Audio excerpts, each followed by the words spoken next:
Hello everyone, আমার নাম Runu Yasmin YouTube চ্যানেলে তোমাদের সকলকে স্বাগত জানাই। আমরা পিএসসি ক্লার্কশিপ পরীক্ষার প্রিভিয়াস ইয়ার প্রশ্নপত্র নিয়ে আলোচনা শুরু করেছিলাম, যেখানে 2007 থেকে 2019 সাল পর্যন্ত কী কী প্রশ্ন এসেছিল ভূগোল সাবজেক্টের উপর সেটা আমরা কমপ্লিট করেছি। তারপরে আমরা পলিটিক্যাল সায়েন্স একটি ক্লাসের মধ্যে 2007 থেকে 2019 সালের সব প্রশ্ন আমরা ডিসকাস করেছিলাম। আজকের ক্লাসে আমরা 2007 থেকে 2019 সালে বায়োলজির কী কী প্রশ্ন এসেছিল সেই প্রশ্নগুলো আলোচনা করব। কিন্তু যেহেতু বায়োলজির প্রশ্ন তুলনামূলকভাবে বেশি ছিল, তাই একটি ক্লাসের মধ্যে সম্ভব হবে না, সেই জন্য দুটি ক্লাস নেব।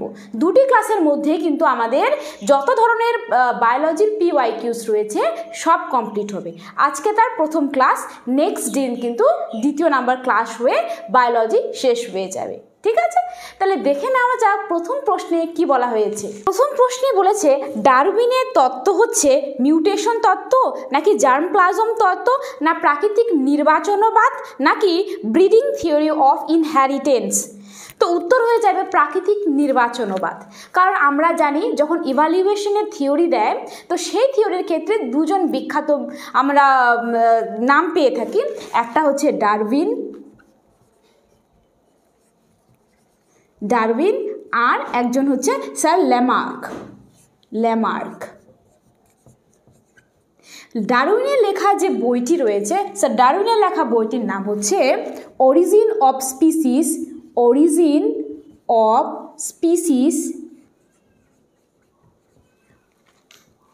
by means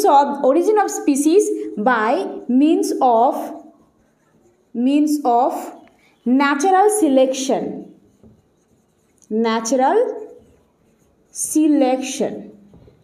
তো তিনি কিন্তু এই বইটি লিখেছিলেন। তো অনেকবার ডাইরেক্ট প্রশ্ন হয়ে যায় যে origin of species by means of natural selection, এই বইটি কার লেখা? এটি কিন্তু ডারউইনের লেখা। ঠিক আছে, তাহলে এই বইতে তিনি কি বলেছিলেন?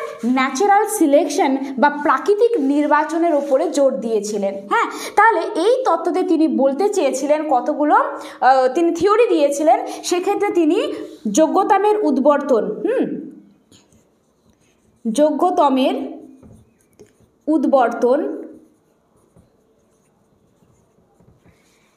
আর প্রাকৃতিক নির্বাচনবাদ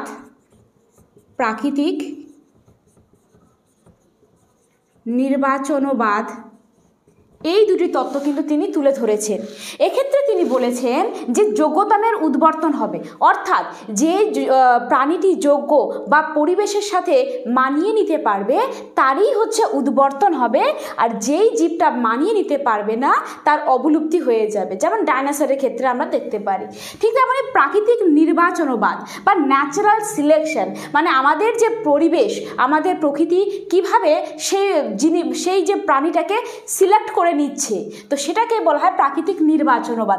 এই দুটি কিন্তু ভীষণ গুরুত্বপূর্ণ। কখনো জিজ্ঞেস করা হয় প্রাকৃতিক নির্বাচনবাদ তত্ত্বটি কে দেয়, কখনো যোগ্যতমের উদ্বর্তন কথাটি কে দেন। তাহলে এটা কিন্তু ডারউইন দিয়েছেন, তার যে বই origin of species by means of natural selection. তাহলে এই তিনটা যদি পয়েন্ট মনে রাখা যায় তাহলে কিন্তু আর প্রশ্ন বাইরে যাবে না। এবার ল্যামার্কের সম্পর্কে আমরা জানি, তিনি হচ্ছে একটি বই লিখেছেন, তার বইটির নাম হচ্ছে ফিলোজফিক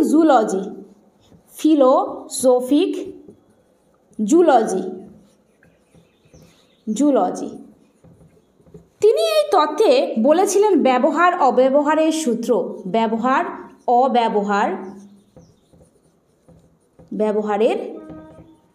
সূত্রের উপর তিনি কিন্তু গুরুত্ব দিয়েছিলেন। ঠিক আছে, তাহলে ল্যামার্কের তত্ত্বের নাম হচ্ছে ব্যবহার অব্যবহারের সূত্র এবং তার লেখা বইটির নাম ফিলোজফিক জুলজি। তাহলে এই দুটি তত্ত্ব কিন্তু এর সাথে যুক্ত রয়েছে, আমি মুছে দিয়েছি। এবার পরের প্রশ্নে বলা হয়েছে মল হচ্ছে এক ধরনের কি? আমরা জানি মল এক ধরনের কিন্তু বর্জ্য পদার্থ। আমাদের জানতে হবে আমাদের যে হিউম্যান বিংস রয়েছে, আমরা সেখান থেকে কী কী ধরনের কিন্তু মল বার হয়। দেখো, আমরা যে আমাদের মানুষের যে রেচন পদার্থ রয়েছে, মানুষের রেচন পদার্থ বা বর্জ্য পদার্থ বা মল যেটাকে আমরা বলি, সেটা কী কী ধরনের হতে পারে? এক, ইউরিক অ্যাসিড থাকবে, অ্যামোনিয়া, তাছাড়া আমরা কার্বন ডাইঅক্সাইড বার করে থাকি, ঠিক আছে। তারপরে তাহলে এই যে কার্বন ডাইঅক্সাইড আমরা কিসের মাধ্যমে বার করি, আমরা অক্সিজেন নিই এবং কার্বন ডাইঅক্সাইড ছাড়ি, তাহলে লাংসের কিন্তু মাধ্যমে আমরা এটা করে থাকি। আর ইউরিয়া ফর্মেশন করে থাকে আমাদের লিভার, আমাদের যে লিভার রয়েছে সেটা ইউরিয়া তৈরি করে, কিন্তু সেই ইউরিয়ার থেকে আমাদের ইউরিন তৈরি করে থাকে কিডনি, ঠিক আছে। কিডনি হচ্ছে এর মূল কাজ হচ্ছে রক্তকে ফিল্টার করা, তাহলে কিডনির মূল কাজ হচ্ছে রক্ত ফিল্টার করা এবং ইউরিন তৈরি করা। আর ইউরিক অ্যাসিড আর অ্যামোনিয়া এগুলো হচ্ছে নাইট্রোজেন যুক্ত কিন্তু রেচন পদার্থ প্রাণীদের। এবার এই যে রেচন পদার্থগুলো বিভিন্ন ধরনের হয় বলে সেই প্রাণীগুলোকে আমরা বিভিন্ন ভাগে ভাগ করেছি। একটা হচ্ছে ইউরিওটেলিক, অর্থাৎ যেই প্রাণীর মলে ইউরিয়া থাকে, যেই প্রাণীর মলে ইউরিয়া থাকে, যেমন মানুষ, সেটা হয়ে যাবে ইউরিওটেলিক। আর একটা রয়েছে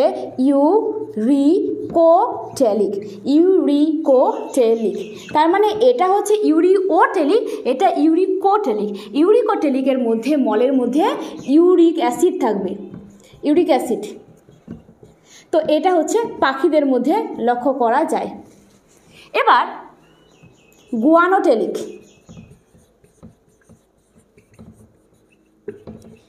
এদের যেই সকল প্রাণীদের মলে কি পাওয়া যায়, গুয়ানিন পাওয়া যায়, গুয়ানিন, তাদেরকে গুয়ানোটেলিক বলা হয়। এক্সাম্পল হচ্ছে বিচ্ছু বা স্করপিয়ন। আরেকটি যেটা রয়েছে অ্যামিনোটেলিক,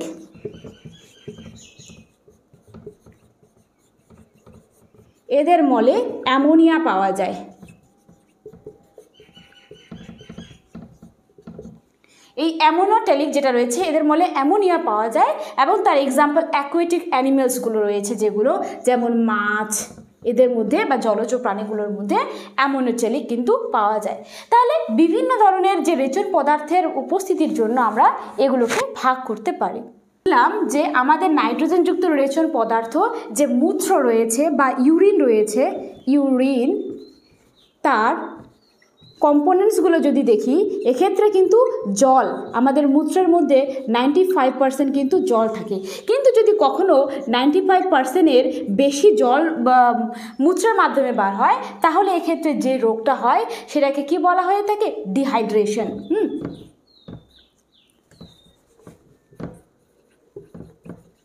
ডিহাইড্রেশন। আর এই মূত্রের মধ্যে জলের পরিমাণটা নিয়ন্ত্রণ করে থাকে এডিএইচ হরমোন, মানে অ্যান্টি ইউরিয়েটিক হরমোন। এর অভাবে কি হয়ে থাকে, বহুমূত্র রোগ হয়ে থাকে, ঠিক আছে। এবার এটা তো হয়ে গেল, কিন্তু ইউরিয়ার মধ্যে বা মূত্রের মধ্যে কি শুধু জলই থাকে, জলই না, এখানকার মধ্যে ইউরিয়াও থাকে, কিন্তু ইউরিয়া 2.6%। আর যেটা রয়ে থাকে ইউরিক অ্যাসিডও কিন্তু থাকে। আর হচ্ছে ক্রিয়েটিনিন কিন্তু 2% অবস্থান করে থাকে, ঠিক আছে। আর ইউরিক অ্যাসিড কিন্তু খুব অল্প পরিমাণে থাকে, 0.2%। হ্যাঁ, তাহলে এগুলো কিন্তু কম্পোনেন্টস হয়ে থাকে। কিন্তু মূত্রের মধ্যে কখনো কখনো অস্বাভাবিক কিছু কম্পোনেন্টস থাকে, যেগুলো কিন্তু বিভিন্ন রোগের লক্ষণ হয়ে থাকে। যেমন যদি এখানে মূত্রের মধ্যে গ্লুকোজ বার হয়, তাহলে সেই রোগটাকে আমরা কি বলে, ডায়াবেটিস মেলিটাস বলে থাকি। ডায়াবেটিস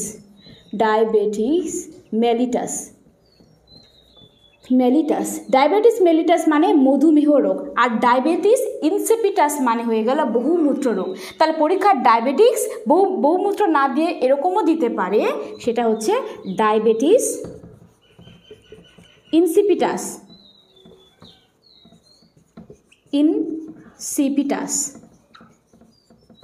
ঠিক আছে। তাহলে গ্লুকোজের পরিমাণ যদি মূত্রের মধ্যে বেশি বের হয় তাহলে সেটাকে কি বলা হয়ে থাকে? ডায়াবেটিস মেলিটাস হয়ে থাকে। আর এটাকে কন্ট্রোল করার জন্য যে হরমোনটি দায়ী সেটার নাম হচ্ছে ইনসুলিন। ইনসুলিন। আর ইনসুলিন যে হরমোনটা রয়েছে সেটা হচ্ছে কোথা থেকে তৈরি হয়? অগ্নাশয়। অগ্নাশয়ের আইলেটস অফ ল্যাঙ্গারহ্যান্সের বিটা কোষ থেকে কিন্তু তৈরি হয়ে থাকে এই ইনসুলিন হরমোনটি, যেটা গ্লুকোজকে নিয়ন্ত্রণ করে থাকে। আর ইনসুলিন হরমোনের মধ্যে কিন্তু জিঙ্ক থাকে। আমাদের যে ঘাম, সেই ঘামের মধ্যেও কিন্তু জিঙ্কের উপস্থিতি লক্ষ্য করা যায়। জিঙ্ক থাকে, সোডিয়াম থাকে, ও এক্সেস অ্যামাউন্ট অফ ওয়াটারটা আমাদের কী হয়? ঘাম হিসাবে কিন্তু বের হয়ে যায়। তাহলে এই সকল জিনিস কিন্তু আমরা জেনে নিলাম। সে বলেছে প্রতিবর্ত ক্রিয়া নিয়ন্ত্রণ করে, প্রধানত আমরা জানি রিফ্লেক্ট অ্যাকশন বা প্রতিবর্তন ক্রিয়া নিয়ন্ত্রণ করে সুষুম্না কাণ্ড, তাই তো? তাহলে আমাদের কয়টি সুষুম্না কাণ্ড রয়েছে? 31 জোড়া। 31 জোড়া। তাহলে আমাদের যে পুরো শরীরে আমরা জানি অ্যাডাল্টের 206টি কিন্তু হাড় রয়েছে, কিন্তু শিশুদের যে হাড়টা রয়েছে সেটা 300টিরও বেশি কিন্তু হাড় থাকে। যখন বয়স বাড়ে তখন কিন্তু 206টি কিন্তু হাড় হয়ে যায়। এই হাড়গুলোকে আমরা দুটি ভাগে ভাগ করে থাকি, একটা হচ্ছে অ্যাপেন্ডিকুলার, একটা এক্সিয়াল বোন। একটাকে বলা হয় এক্সিয়াল বোন, আর একটা হচ্ছে অ্যাপেন্ডিকুলার। অ্যাপেন্ডিকুলারে 126টি থাকে, আর এক্সিয়ালে কিন্তু 80টি থাকে। এখন বলবে 126টি কোথায়? দেখো আমাদের হাতে থাকে 30টা, যেমন এটা কি? হিউমেরাস, রেডিয়াস, আলনা, কার্পাস, মেটাকার্পাস, ফ্যালেঞ্জিস। তো এইভাবে এক্ষেত্রে থাকে 30টা, এই হাতে থাকে 30টা, তাহলে 60টা হয়ে গেল। তাহলে এই হাতে 30টা, এই হাতে 30টা হয়ে গেল 60টা। এটা কি? হাতের, দুই হাতের কিন্তু। এবার পায়ের মধ্যেও এদিকে 30টা থাকে, ফিমার, পাটিলা, ফিবিয়া, টিবিয়া, তারপরে টার্সাল, মেটাটার্সাল, ফ্যালেঞ্জিস থাকে। তাহলে এক্ষেত্রে পায়ের ক্ষেত্রেও 30টা, এই পায়ের ক্ষেত্রেও 30টা থাকে। তাহলে পায়ের ক্ষেত্রে এই পা ওই পা মিলে 60 30টা হয়ে যায় 120টা। বাকি রইল 6টা। তো আর এই 6টা কি হয়ে থাকে? আমাদের যে হাড়ের এই যে স্ক্যাপুলা থাকে, এখানে একটা স্ক্যাপুলা, এখানে একটা স্ক্যাপুলা, তাই তো? আমাদের যে পিঠে যে হাড়টা বের হয়ে থাকে স্ক্যাপুলা, তাহলে 2টা থাকে স্ক্যাপুলা। স্ক্যাপুলা হাড় থাকে কয়টা? 2টা। ক্যালভিক থাকে বা কোলার বন, কলারের মধ্যে যে থাকে বোনটা, এইখানে একটা, এখানে একটা, তাহলে 2টা হলো। এটাকে বলা হয় ক্যালভিক বোন থাকে 2টা। আর যেটা রয়েছে 2টা, সেটা হচ্ছে আমাদের প্যারের সাথে প্যালভিক, এখানে থেকে প্যালভিক গার্ডেলসের মধ্যে 2টা থাকে, তাহলে প্যালভিক 2টা। তাহলে আমি কি বললাম? হাতে 30, এখানে 30, 30 30 60, পায়ে 30 30 60, 160 120টা হয়ে গেল। 6টা হচ্ছে কোলার বন, এখানে একটা, এখানে একটা, ক্যালভিক, স্ক্যাপুলা 2টা, আর যে পায়ের সাথে থাকে প্যালভিক, আর প্যালভিক 2টা, তাহলে হয়ে গেল টোটাল আমাদের 126টা। এখানে 126টা হয়ে গেল আমাদের অ্যাপেন্ডিকুলার সিস্টেমের হাড়। আর এগুলোর কাজ হচ্ছে আমাদের চলনে সাহায্য করে থাকে। আর এক্সিয়াল বোন কিন্তু আমাদের রক্ষা দেয়, আমাদের যে ভেতরে যে অঙ্গগুলো রয়েছে, হার্ট, এই সকল জিনিসগুলোকে রক্ষা দিয়ে থাকে এক্সিয়াল বোন। এটা কিন্তু 80টা রয়েছে। যেমন বুকের যে পাঁজরটা রয়েছে, এই পাশে 12টা, এই পাশে 12টা, মাঝখানে থাকে একটা। তাহলে কি হয়ে গেল? এই যে আমাদের বুক, তার মধ্যে এই পাশে এই পাশে এই পাশে থাকবে, এই পাশে হাড়গুলো থাকে। তো এখানে কি থাকবে? এটাতে 12টা, এটাতে 12টা, আর এখানে মাঝখানে যে একটা থাকে চেস্ট বোন, বা এটাকে বলা হয় টাই বোন, সেটা হচ্ছে একটা স্টারনাম কিন্তু এটা। হ্যাঁ, তাহলে 12 12 24, আর এদিকে 25, তাহলে 25টা হয়ে গেল আমাদের সামনের দিকে। আর পিঠের দিকে যেটা রয়ে থাকে, এই যে এখানে বাচ্চাদের ক্ষেত্রে সেটা 33টা থাকে, কিন্তু আমাদের বড়দের ক্ষেত্রে সেটা কয়টা থাকে? 26টা। তাহলে সামনে হয়ে গেল 25টা, পেছনে হয়ে গেল 26টা। এবার যে আমাদের স্কালের মধ্যে থাকে 29টা। তাহলে কটা হয়ে গেল? এটা পরে হিসাব করব। তাহলে 5 × 10 10 10 20 শূন্য 8 2 2 2 4 5 6 7 8, হ্যাঁ 80টা হয়ে গেল। তাহলে আমরা বুঝলাম সামনে হচ্ছে 25টা আছে, পেছনের 26টা রয়েছে। তাহলে এই যে পেছনের 26টা বললাম সেটাকে বলা হয় ব্যাকবোন, ব্যাকবোন বলা হয়ে থাকে। তো ব্যাকবোনে আমাদের জিজ্ঞেস করতে পারে ব্যাকবোনে আমাদের কয়টা থাকে, 26টা থাকে, কিন্তু শিশুদের ক্ষেত্রে সেটা 33টা থাকে, আর 29টা থাকে আমাদের স্কালের মধ্যে। যেমন মুখের মধ্যেই থাকে হচ্ছে আমাদের 14টি। যেমন এক্ষেত্রে কি থাকে, নাকের মধ্যে নেজাল দুটা থাকে, একটা থাকবে মাঝ বরাবর, সেটা ভোমার বলা হয়। এখানে একটা জাইগোমেট্রিক থাকে, এখানে একটা জাইগোমেট্রিক বোন থাকে, ঠিক আছে। তারপরে ম্যান্ডিবুলার এখানে নিচেরটা থাকে একটা, আর ম্যাক্সিলা উপরে দুইটা থাকে, এই পাশে একটা এই পাশে একটা। এক্ষেত্রে টেম্পোরাল একটা, এখানে একটা টেম্পোরাল একটা থাকে, ঠিক আছে। তাহলে ল্যাক্রাইমান এখানে একটা আছে, এখানে একটা। আর কানের মধ্যে এদিকে malleus incus steps, malleus incus steps. তো এইরকম করে যদি হিসাব করি তাহলে সেক্ষেত্রে কি থাকবে, সেক্ষেত্রে আমাদের পুরো মুখের মধ্যে 14টি, কপালের মধ্যে 8টি, এবং পুরো সেটাকে মিলে 29টা হয়ে যায়। তাহলে 29টা হাড়, আর সামনের 25টা, পেছনের 26টা, হয়ে গেল কিন্তু 80টা। এই 80টা হয়ে গেল এক্সিয়াল বোন, যেটা আমাদের যে গুরুত্বপূর্ণ অঙ্গ রয়েছে সেগুলোকে কিন্তু কভার করে থাকে। তাহলে এগুলোর মধ্যে কিছু গুরুত্বপূর্ণ হাড়ের পরীক্ষায় আসে, সেটা হচ্ছে আমাদের সবথেকে বড় হাড় এর নাম কি, সেটার নাম হয়ে গেল ফিমার। ফিমার যেটা রয়ে থাকে সেটা পায়ের মধ্যে থাকে, এই যে পায়ের মধ্যে বড় হাড় সেটা হচ্ছে ফিমার হাড়। এটা যেমনই বড় তেমনই কি হয়ে থাকে, ঠিক তেমনই হয়ে থাকে এটা ভারী, এবং এটা হচ্ছে খোকলা, মানে এই যে হাড়টা রয়েছে সে হাড়ের মাঝখানে কিন্তু অনেক ফাঁকা জায়গা রয়েছে ফিমার হাড়ের মধ্যে। সবথেকে যদি ছোট হাড় বলা হয়, ছোট হাড় সবথেকে কিন্তু স্টেপস, স্টেপস যেটা হচ্ছে আমাদের কানের মধ্যে অবস্থান করে। কানের কোথায়, মধ্যকর্ণের মধ্যে অবস্থান করে থাকে, মধ্যকর্ণ এর মধ্যে এই যে স্টেপস হাড়টা অবস্থান করে থাকে। সবথেকে নরম হাড় কোনটা রয়েছে, সেই সবথেকে নরম হাড় কিন্তু আমাদের ক্যালভিক্স রয়েছে। ক্যালভিক্স, ক্যালভিক্সও হয় স্টেপসও হয়ে থাকে, তবে ক্যালভিক্স আমি লিখলাম ক্যালভিক্স। এটাকে আমরা কলার বোন বলে থাকি বা বিউটি বোন বলে থাকি। তারপরে আমাদের যে গলা, যেটা দিয়ে জিভটাকে টেনে রেখেছে, জিভটা তো নাহলে আমাদের পড়ে যেত, তাহলে জিভটাকে টেনে রেখেছে যেই হাড় সেটা এখানে আছে, এটাকে হাইউড বোন বলা হয়। সেই জন্য ফাঁসি যদি দেওয়া হয় কাউকে, এই হাইউড বোনটাই ভেঙে যায়, জন্য জিভটা বের হয়ে যায়। তাহলে এই যে আমাদের জিভটা লেগে রয়েছে এখানে গলার মধ্যে সি আকৃতির হাড়টা, এটাকে বলা হয় হাইউড, হাইউড বোন।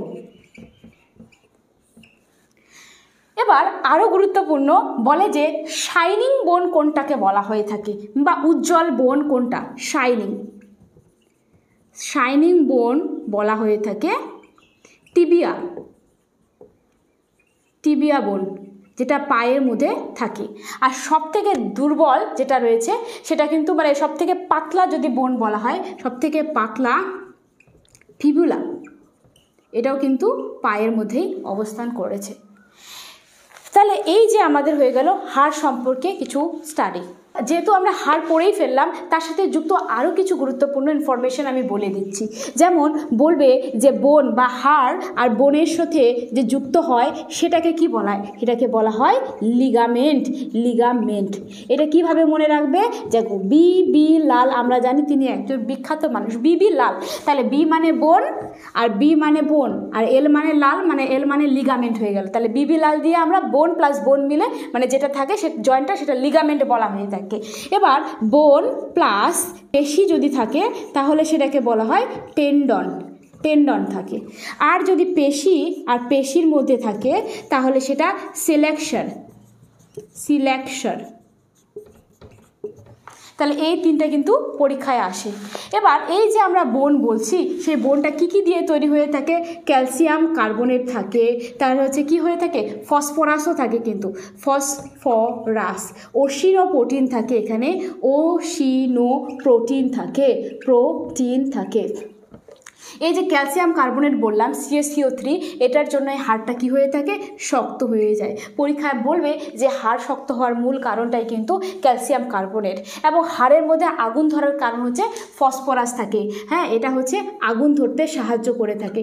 কারণ সেই জন্যই তো আমাদের যে দেশলাইয়ের কাঠি থাকে, সেই কাঠিটার মাথায় কি থাকে, রেড ফসফরাস থাকে। ফসফরাস আগুন ধরতে সাহায্য করে। আর ওসিন ও প্রোটিন থাকে কিন্তু বোনের মধ্যে। হ্যাঁ, কোলেজেন প্রোটিনও কিন্তু থাকে এখানে, কোলেজেন প্রোটিনও কিন্তু থাকে। পৃথিবীর মধ্যে যে প্রোটিনটা মানে মানুষের শরীরে সব থেকে বেশি যে প্রোটিনটা থাকে সেটা হচ্ছে কোলেজেন প্রোটিনের উপস্থিতি। এরপরে আমরা দেখব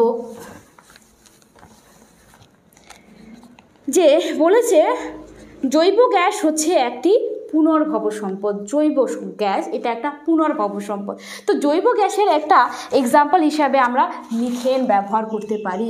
মিথেন, এই মিথেন যেটা রয়েছে তার সংকেত হচ্ছে CH4। এই মিথেনটাকে বলা হয় মার্স গ্যাস বলা হয়ে থাকে। কেন মার্স গ্যাস বলা হয়? মার্সের বাংলা হচ্ছে মঙ্গল। কারণ মঙ্গল গ্রহ যেটা রয়েছে সেই মঙ্গল গ্রহের মধ্যে এই মিথেন গ্যাসের উপস্থিতি পাওয়া যায় বলে এটাকে মার্স গ্যাস বলা হয়। এই মিথেন গ্যাসটা কোথায় তৈরি হয়ে থাকে? এটি সৃষ্টি হয়ে থাকে গোবর, যেটা গোবর থেকে সৃষ্টি হয়ে থাকে, বা জলাভূমি বা স্যাঁতসেঁতে কোনো জলাভূমি জায়গা থেকে, আর ধানের ভূমি যেটা রয়ে থাকে সেই ধান ভূমি থেকে কিন্তু এই গোবর গ্যাসটা সৃষ্টি হয়ে মানে মিথেন গ্যাসটা সৃষ্টি হয়ে থাকে। আর এই যে গোবর গ্যাস, ফ্রেশ গোবর গ্যাস এমনি যেটা পাওয়া যায় মানে গোবর সাধারণত, সেই গোবরের 75% কিন্তু থাকে এই মিথেন। আমরা যে LPG সিলিন্ডার ব্যবহার করি আর CNG দুটা কিন্তু আলাদা। হ্যাঁ, LPG মানে লিকুইফাইড পেট্রোলিয়াম গ্যাস।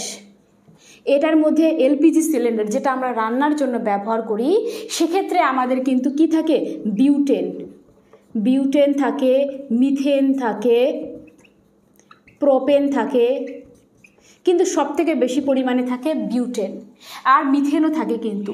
এবার মিথেন গ্যাসটা কিন্তু কোনো গন্ধ নেই, মিথেন গ্যাসের কোনো গন্ধ হয় না। তাহলে তুমি বলবে গ্যাস লিক হয়ে গেলে তাহলে কেন গন্ধ হয়? ওটা কিন্তু মিথেনের জন্য গন্ধ হয় না, ওটা মিথাইল মারক্যাপটেনের জন্য গন্ধ হয়। এটাও পরীক্ষায় আসে যে LPG গ্যাস সিলিন্ডার যখন লিক হয়ে যায় তখন যে গন্ধটা হয় সেটা কিসের গন্ধ? সেটা হচ্ছে মিথাইল মারক্যাপটন,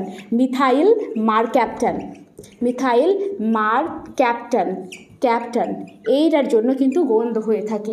এবার মিথেন যখনই পড়ছি আরেকটা গ্যাসের নাম যুক্ত, মানে হচ্ছে এক্ষেত্রে মিথাইল আইসোসায়ানেট গ্যাস। আমি লিখছি এখানে মিথাইল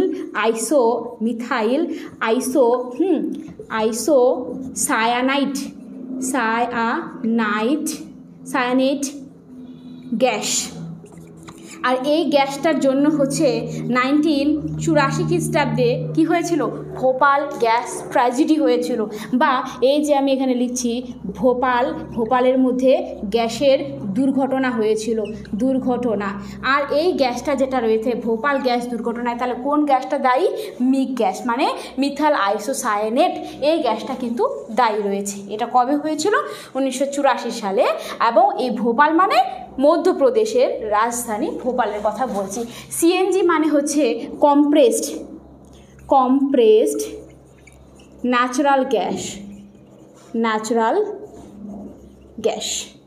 এরপরে চলে আসবো আমরা এই যে মিথেন রয়েছে না, মিথেনের কতগুলো ইস্যু রয়েছে। যেমন প্রথমে থাকবে মিথেন, এখানে আমি লিখছি C1, কার্বনের এগুলো অপরূপ রয়েছে, C2, C3, C4, C5 এরকম করে কিন্তু 10 পর্যন্ত হয়ে থাকে।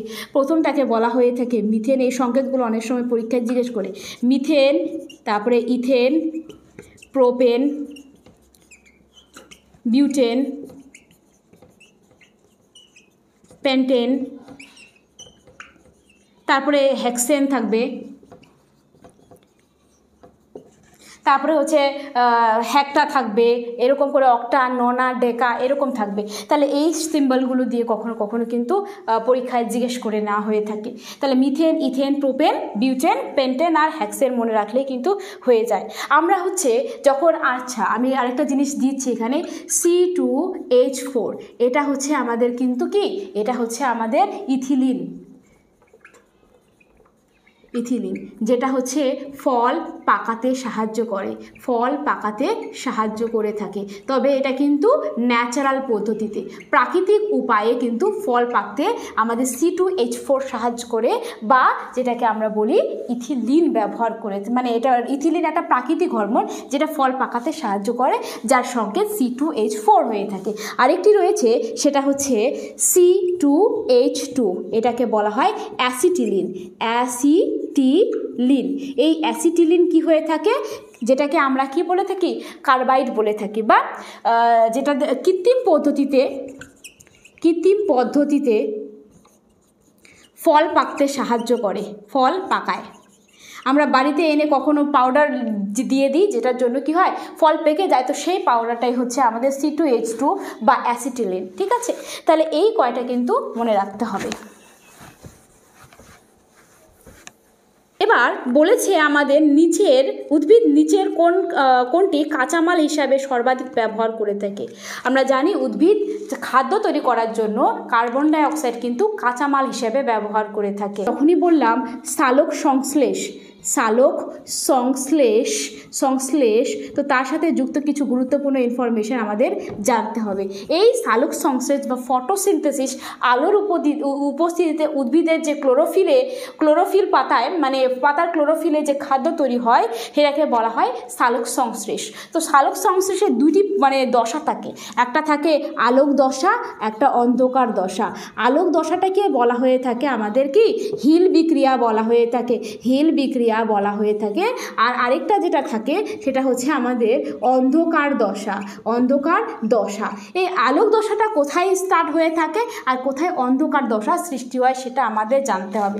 এই মনে করো এটা একটা পাতা, হ্যাঁ, এই পাতার মধ্যে এই রকম কিন্তু স্ট্রাকচার থাকবে, সেই স্ট্রাকচারগুলোকে কি বলা হয়ে থাকে, সেটাকে বলা হয় গ্রানা। সেই গ্রানা বলা হয়, সেই গ্রানার মধ্যে একটা যদি আমি সিঙ্গেল এই স্ট্রাকচারটাকে ধরি, তো সেটাকে বলা হয়ে থাকে থাইলাকয়েড। সেটাকে বলা হয় থাইলাকয়েড। এই থাইলাকয়েডের মধ্যে থাকে কি হয়ে থাকে, সেই থাইলাকয়েডের মধ্যে থাকে হচ্ছে আমাদের ক্লোরোফিল থাকে। সেই ক্লোরোফিলের মধ্যে থাকে ম্যাগনেসিয়াম। সেই ম্যাগনেসিয়াম ধাতু আয়ন উৎপন্ন করে, এবং এইভাবে তারা কিন্তু আলোক দশা বা হিল বিক্রিয়াটা স্টার্ট হয়। তাহলে যদি বলে আলোক দশা বা হিল বিক্রিয়া স্টার্ট কোথায় হয়ে থাকে, তাহলে কিন্তু গ্রানার মধ্যে কিন্তু এটা স্টার্ট হয়। এটা গুরুত্বপূর্ণ প্রশ্ন। এবার অন্ধকার দশা তাহলে কোথায় স্টার্ট হয়ে থাকে, অন্ধকার দশা হচ্ছে বাকি যে জায়গাগুলো রয়েছে সেটাকে কি বলা হয়ে থাকে, এটা যদি গ্রানা হয়ে থাকে তাহলে সেটাকে বলা হয় স্টোমা, STOMA, স্টোমা। তো সেই স্টোমার মধ্যে কিন্তু অন্ধকার দশা স্টার্ট হয়ে থাকে। রাতের বেলা সালোক সংশ্লেষ হয় না, কারণ কি, সালোক সংশ্লেষ হওয়ার জন্য আগে আলোক দশার দরকার, সেটা হবে, তারপরে অন্ধকার দশা শুরু হবে। যেহেতু রাতের বেলা আলো থাকে না, তাই আলোক দশা বা হিল বিক্রিয়া কিন্তু সৃষ্টি হয় না, সেই জন্য অন্ধকার দশাটাও কিন্তু হয় না। এবার আরেকটি জিনিস মনে রাখতে হবে, এই যে সালোক সংশ্লেষের জন্য তাহলে কি থাকে, ক্লোরোফিলের মধ্যে ম্যাগনেসিয়াম থাকে এই সালোক সংশ্লেষের জন্য। তাহলে এই আলোক দশা স্টার্টার হিসাবে কি ব্যবহার করা হয়ে থাকে, এক্ষেত্রে সানলাইট দরকার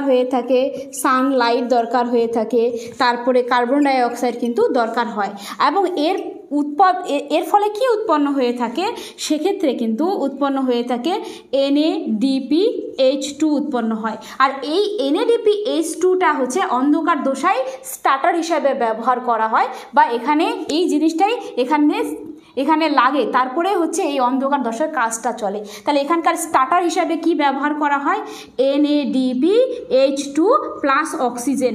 তারপরে তারা কিন্তু যে উৎপন্ন করে সেটা গ্লুকোজ উৎপন্ন করে, C6H12O6 উৎপন্ন করে, তার সাথে কি করে থাকে, তারা অক্সিজেন কিন্তু বাই প্রোডাক্ট হিসাবে উৎপন্ন করে থাকে। তাহলে যদি বলে এই যে সালোক সংশ্লেষ দশা, সালোক সংশ্লেষের ফলে কি উৎপন্ন হয়, তারা কিন্তু সালোক সংশ্লেষের পদ্ধতিতে গ্লুকোজ জাতীয় খাদ্য তৈরি করে থাকে, যেটা সংকেত C6H12O6।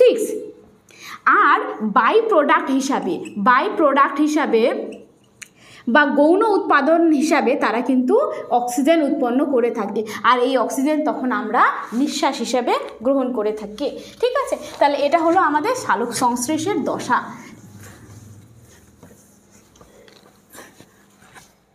তাহলে আজকের ক্লাসে 2015 সালে যতগুলো প্রশ্ন এসেছিল সব কমপ্লিট হয়ে গেছে। নেক্সট ক্লাসে বাকি যে প্রশ্ন আছে সেগুলো নিয়ে আলোচনা করে সেটাই লাস্ট ক্লাস হবে, তাহলে বায়োলজি কিন্তু শেষ হয়ে যাবে। Thank you so much for watching this video.